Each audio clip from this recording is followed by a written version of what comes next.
Existe-t-il des traitements contre l'ulcère? Eh bien oui.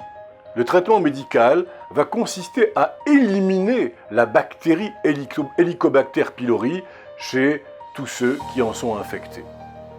La majorité des ulcères gastro-duodénaux causés par la bactérie Helicobacter pylori se guérissent bien, rapidement, avec une combinaison de médicaments qui sont des inhibiteurs de la sécrétion acide, appelés inhibiteurs de la pompe à protons, l'oméprazole, le lansoprazole, l'esoméprazole, le pantoprazole, etc., et de 2 antibiotiques, la clarithromycine plus l'amoxicilline, ou bien le métronidazole.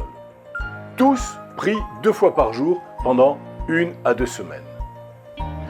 D'autres combinaisons de médicaments inhibiteurs de la sécrétion d'acide et d'antibiotiques peuvent être utilisées, notamment certaines qui font appel à 4 médicaments pour certaines personnes. Mais il se peut parfois que plusieurs séries de traitements soient nécessaires pour éradiquer Helicobacter pylori. Mais on y arrive.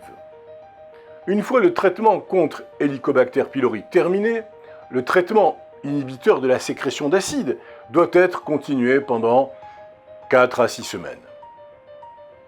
Lorsqu'un ulcère n'est pas associé à la présence de la bactérie Helicobacter pylori, ou s'il est causé par l'utilisation d'un anti-inflammatoire non stéroïdien, le traitement avec un inhibiteur de la pompe à protons est prescrit pendant 2 à 4 semaines. Certaines personnes devront peut-être poursuivre ce traitement plus longtemps. Un autre type d'inhibiteur de l'acide peut également être utilisé.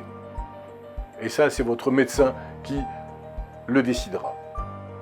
Si l'ulcère gastro-duodénal est causé par des anti-inflammatoires non stéroïdiens ou par l'utilisation abusive de l'acide acétylsalicylique, la plupart du temps, enfin tout le temps en vérité, le médecin va vous recommander de cesser leur usage rapidement et d'une manière quasi définitive.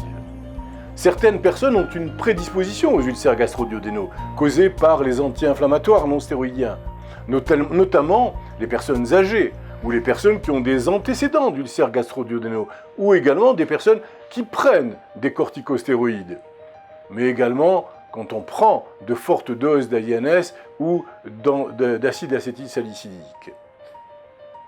Et également quand on utilise plus d'un anti-inflammatoire non stéroïdien. Je vous l'ai dit tout à l'heure, il est impératif de ne jamais utiliser 2 anti-inflammatoires non stéroïdiens en même temps.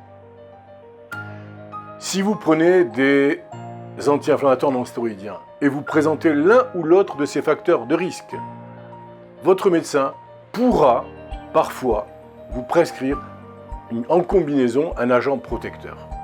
Le médicament inhibiteur de la sécrétion d'acide peuvent remplir ce rôle.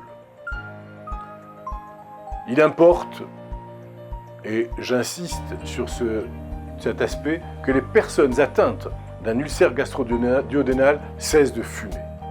Le fait de fumer peut retarder la guérison et provoquer des récidives de l'ulcère. Très rarement, mais vraiment très rarement, un traitement chirurgical pourra s'avérer nécessaire dans le cas d'un ulcère gastro-duodénal ou d'une de ses complications.